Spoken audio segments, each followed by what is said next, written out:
Folks, this is for all the marbles. What happens here will state the racial standing of these Americans once and for all. That's right. And the crowd is here to support their racism. Now, why don't we take a listen?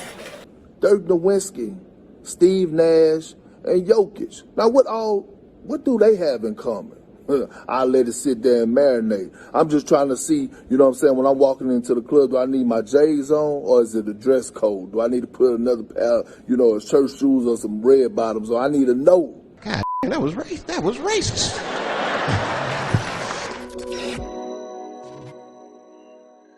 What's up, guys? It's your boy, Benny. Is ESPN racist? Well, it's owned by Disney, so of course it's racist against white people, as the headlines are saying across the country right now. Former NBA player goes rogue on ESPN, calls out anti-white racism.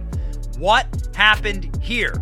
Well, there is another pundit on ESPN. His name is Kendrick Perkins, and he claimed that the MVP award is racist because it's occasionally gone to white people.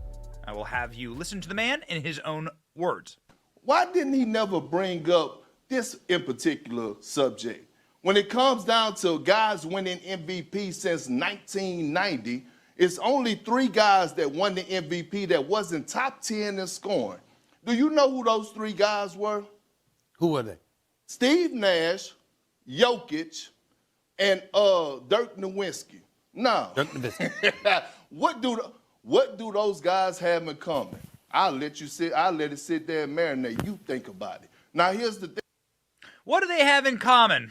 That sounds a lot like you're saying that it's their skin color that's letting them win the MVP awards. And also, as we all know, the NBA is definitely an anti-white league, that's for sure. Only white people play in the NBA. Let's check in here on what the definition of racist is real fast. Characterize or showing prejudice, discrimination, or antagonism against a people or group of people based on their membership in a particular racist or ethnic group.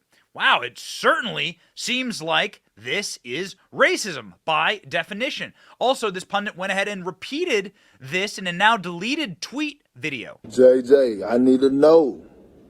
Is it Uchiwali or is it one Mike?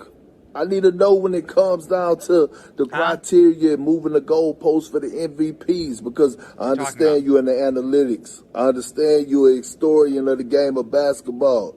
But I went and did a little research myself. And since 1990, there's only been 3 MVPs that wasn't top 10 in scoring that won that award. Dirk Nowitzki, Steve Nash, and Jokic. Now, what do they have in common? I'll let it sit there and marinate. Okay, so he does the same line. He clearly rehearsed this line, okay? He looked in the mirror in the morning, and thought he was real smart, and this pundit, Perkins guy, he's like, oh, I got it. I got a really great line. I'm going to say that the NBA is racist in favor of white people.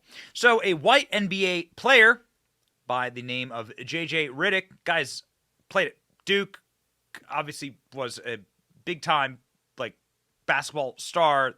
Look at the career highlights and awards. He won every trophy. He won every award. He played for 6 different NBA teams, had a good long career here, and is again a absolute ringer. His career in the NBA and the league is now over. He's now on television, calling out racist bullshit like this. Honor to be on this desk every day. It really is. But what we've just witnessed is the problem with this show, where we create narratives that do not exist in reality.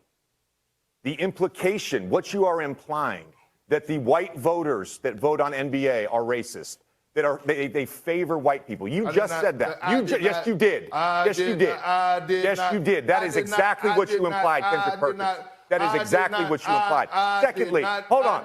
I did not call. I stated the facts. And you're not about to sit up. We all know what you implied the other day. We all know what you implied just now. Hold on. I stated one at a time. It's the facts. One at a time. It's the facts. It's the facts. So you're always going to win the argument if you just scream loud enough. Clay Travis saying most white guys in sports media are so terrified of being called a racist, they don't actually say what they think. That means that these debates are most likely BS. If you want a fun show, You need the rich dudes who don't give an F to say whatever they want. Now, what is Clay Travis talking about? Clay Travis is talking about Shaquille O'Neal and Charles Barkley, who regularly spit straight facts on their show, and it's amazing this is allowed on TV. Ladies and gentlemen, people this powerful and this rich and this famous should not be allowed to say this on national television. Man, I think most white people and black people are great people. I really believe that in my heart. But I think our system is set up where our politicians, whether they're Republicans or Democrats, are designed to make us not like each other so they can keep their grasp of money and power. They divide and conquer. I truly believe in my heart most white people and black people are awesome people, but we're so stupid following our politicians, whether they're Republicans or Democrats. And their only job is, hey, let's make these people not like each other. We don't live in their neighborhoods. We all got money. Let's make the whites and blacks not like each other. Let's make rich people and poor people not like each other. Let's scramble the middle class. I truly believe that in my heart. Man, I mean, that is really, really powerful stuff. It's really incredible to look at this moment and to see how far we've come.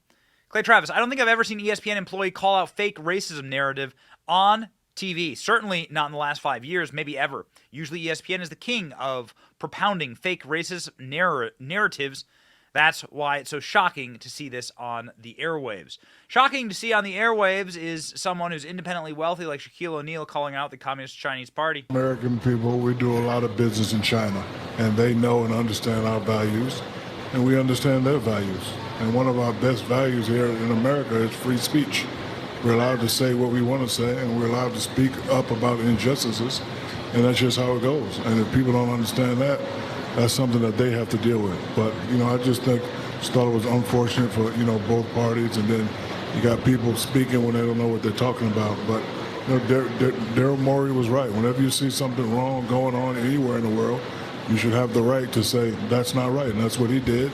But again, when it comes to business, sometimes you have to tiptoe around things. But again, they understand our values. We understand our values. And here, we have the right to speak, especially with the social media. We're going to say whatever we want to say when we want to say it. Shaquille O'Neal talking about China's bitch boy, LeBron James, who will do anything to simp for China so that he can get his sneakers made by people in sweatshops and concentration camps. It's just cheaper and sweeter that way. Shaquille O'Neal isn't done yet. Shaquille O'Neal deserves his own hour on ESPN talking about the vaccine mandates and saying that these are unethical. Whoa. Shaq, you went there. I encourage everybody to be safe and take care of your family. I do. But there's still some people that don't want to take it, and you shouldn't have to be forced to take something that you don't want. So I don't think people are being forced to take. Well, there are some. Listen, we have a mandate at CBS. That's force. We have a mandate at CBS. But my point. That's force. But where I wholeheartedly. That's force. No, it's not force. It is force, because if the man don't take it, the man will get fired. Yep. Man, and the people who should get fired are actually the anti-white racists on ESPN. Guys, what do you think is going to happen here when you go at the number one majority population group here in America that are your paying customers? Everyone learns this. Everyone learns this at some point in time. That is about the paying customers. People really don't walk around in their lives worried about race day to day. This is a fabrication. It's something that's created by the media because the media wants money. And what they do is then they use these fake narratives and these outrage narratives and these hoaxes in order to attack their paying customers. This is happening at every Disney property, every fan base. It's happening everywhere. And you know what people actually want? Escapism. They want to be entertained by entertainment. They want to cheer at sporting events and not have political narratives pushed and shoved directly into their faces and down their throats. And they are sick of garbage like this on their television. Yes, the NBA is totally anti-black people. This is your narrative? This is what you got? man. And it really is incredible the way it cuts one way. Because you wouldn't be able to say it the other way around. Disney wouldn't be able to produce The Proud Family. America was built on slavery. They wouldn't be able to produce this stuff in the reverse. So they just do it one way. And what does that tell you? It is anti-white racism. It is, by definition. And all racism is wrong, by definition. So these people are just simply profiting off of it. And the way that we should hurt them is by not watching, not spending money, not being part of it, not paying. Hurt them where it actually counts. The box office or the ratings. Because that's the only thing these people understand. Truly, truly godless. And they don't care if the country burns. They really don't. I'm in favor of Shaquille O'Neal becoming president of ESPN and the NBA. And that's my vote, ladies and gentlemen. What do you think? Let me know in the comment section. My name is Benny Johnson. We're going to save America together. See ya. Thank you for watching. Our channel's here to meme the libs until they cry and then to meme them crying. Their tears, they taste just like sweet, delicious ice cream. Salty, too. We ridicule the establishment and the libs because of you. Your support keeps us going. So if you like what you saw, please punch the subscribe button, click like, and ring the little bell so that you know when we're live. Don't you want to know when we're live? And make sure that you subscribe to our email list just in case the plug gets pulled, as tends to happen. If you want to see more of our videos, click here or here. My name is Benny Johnson. Stay free, Base Patriots.